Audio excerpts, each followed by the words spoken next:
Long ago, in a quiet countryside surrounded by fields and trees, there was a small boarding school.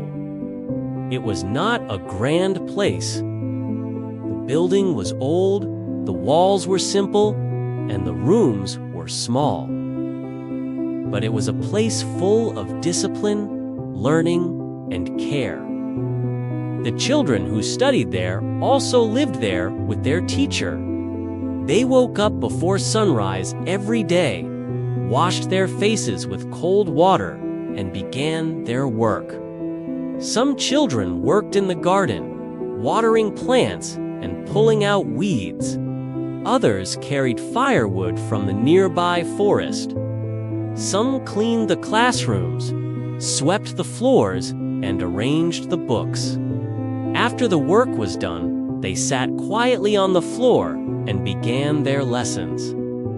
Life was simple, but every day taught them something new, not just from books, but from hard work and patience.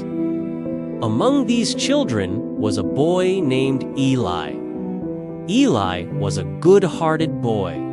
He was always polite, always ready to help, and he never spoke badly about anyone. He smiled easily and had a gentle nature, but when it came to studies, Eli struggled deeply.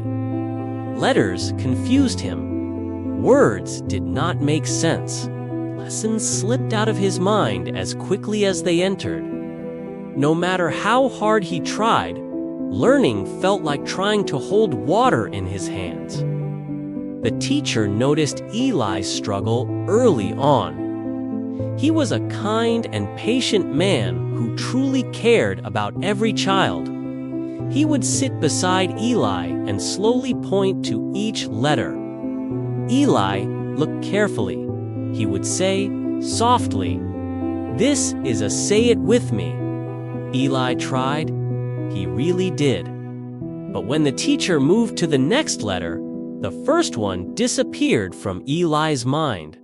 His eyebrows would tighten, his hands would shake slightly, and sometimes he would sigh deeply and hide his face in his hands. The other children noticed this too. At first, they ignored it. But slowly, some of them began to laugh. "You're so slow," they said. "We learned this long ago," they mocked. "You'll never learn anything," some whispered behind his back. Each word hurt Eli like a sharp stone. His chest felt heavy, and shame filled his heart. Sometimes, while sitting in class, his eyes filled with tears. Some days, he wished he could disappear. He wanted to hide somewhere no one could see him. No one could laugh at him. Months passed. The children who once studied with Eli moved to the next class. They read better, wrote faster, and answered questions confidently. Eli stayed behind. Sitting alone, watching others move forward, made him feel small and broken. At night, he lay awake, staring at the ceiling, asking himself again and again, "What is wrong with me? Will I ever learn?" One evening, after the others had gone to sleep, the teacher called Eli to his room. The lamp burned softly, and the room was quiet. "Eli," the teacher said gently, "I have tried every way I know to teach you. Perhaps studying is not your strength. Maybe it would be better if you went back to your village." The words felt like a heavy blow. Eli lowered his head. His throat tightened. He wanted to speak, to say something, but no words came out. Slowly, he nodded. Deep inside, a voice whispered, "Maybe he's right." The next morning, with a small bag on his shoulder and sadness in his heart, Eli left the school. His steps were slow. Each step felt heavier than the last. Tears pricked his eyes, But he did not stop walking. On his way back to the village, he stopped near an old well. It was a place many villagers used every day. As he stood there, wiping his eyes, he noticed something strange. The stones around the well were hard and strong, yet deep marks had formed on them. Curious, Eli looked around and saw an elderly woman drawing water from the well. He walked up to her and asked softly, "Grandmother, how did these deep marks appear on such hard stone? Did someone carve them?" The woman smiled kindly and pointed to the thin rope tied to the bucket. "No one carved them, child," she said. "Every day, this rope rubs against the stone as people draw water. Day after day, year after year, the rope keeps touching the same place. Slowly, it makes these deep marks." Eli stared at the rope and the stone. His heart began to beat faster. A soft rope. A hard stone. Time. Effort. Suddenly, something changed inside him.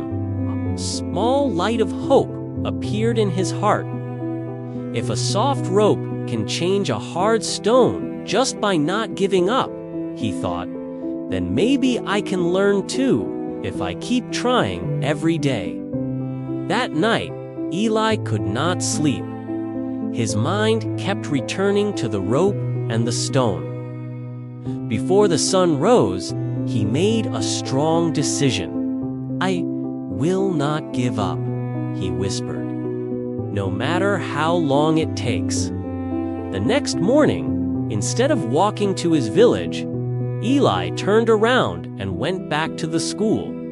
The teacher was surprised to see him. "I want to learn," Eli said with determination. "Please give me another chance." From that day on, Eli changed his life. He woke up earlier than everyone else. Before the others arrived, he sat quietly with the teacher and practiced his lessons. He made mistakes. Sometimes he forgot letters again. Sometimes he read the same word 10 times. But he did not stop. After chores, he studied again. At night, when others slept, he repeated lessons softly to himself.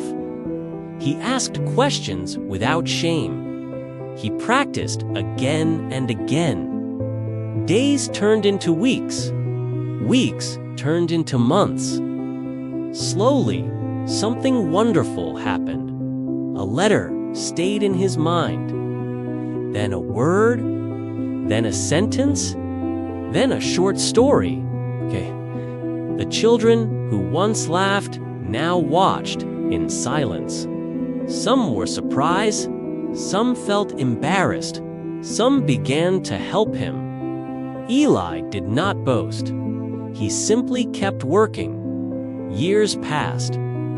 Eli became one of the best students in the school. He read well, wrote clearly, and understood even difficult lessons. The boy who was once called slow became confident and strong. His patience and effort earned him respect. As an adult, Eli became a wise and learned man. He wrote books, taught others, and shared knowledge with humility. People came from far away to learn from him. But Eli never forgot the rope and the stone.